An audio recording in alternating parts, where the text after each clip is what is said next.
বলো তুমি happy new year লিখলে কেন? এখান থেকে কান ধরে তোবা করে উঠবে, জিন্দিগিতে আর কোনোদিন এই শব্দ কাউকে বলবো না। তুমি অশিক্ষিত, তোমার জাতি অশিক্ষিত, তোমার মাস্টারও অশিক্ষিত। তুমি এটাকে স্বাগতম জানালে কি করে?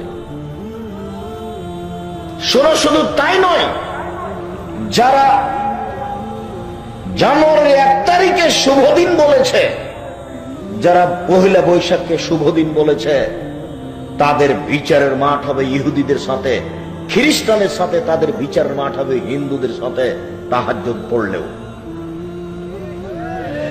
রাসূল সাল্লাল্লাহু আলাইহি ওয়াসাল্লাম বলেন, মান তাশাব্বাহা বিকওমিন ফাহুয়া মিনহুম।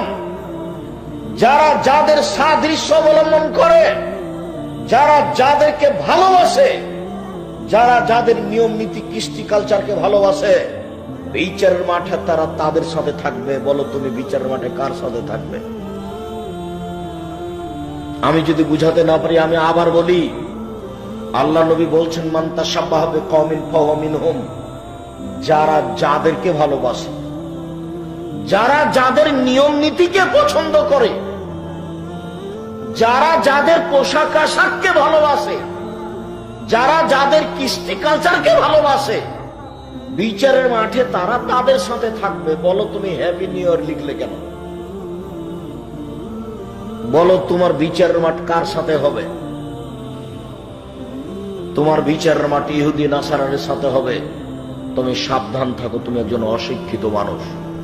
শুনুন, কোন দিনকে মূল্যায়ন করা শিরক, এই কথা একটু পরে বলছি।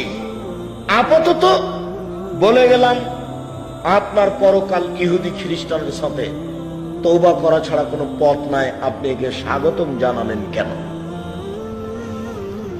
এতে আপনার আনন্দের কি আছে? ইহুদিদের দিনের সাথে আপনার আনন্দ কি করে হয়?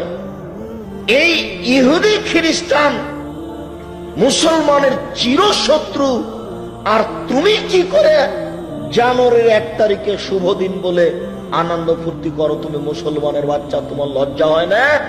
তোমার গোস্ত মুসলমান, তোমার রক্ত মুসলমান, তোমার মেজাজ মুসলমান, তোমার বুদ্ধি মুসলমান, তোমার বিদ্যা মুসলমান, তোমার নীতি মুসলমান। তোমাকে আমি বারবার বলেছি যে কোনো দিন ইহুদি খ্রিস্টানের কোন কর্মকে পছন্দ করো না, তার সব কিছুকে ঘৃণা করতে হবে। তার নীতিগুলোকে জানার জন্য, দেশের এই নোংরা নীতি জানার জন্য আপনাকে আমি একটা বই পড়তে বলেছিলাম, যে শিক্ষা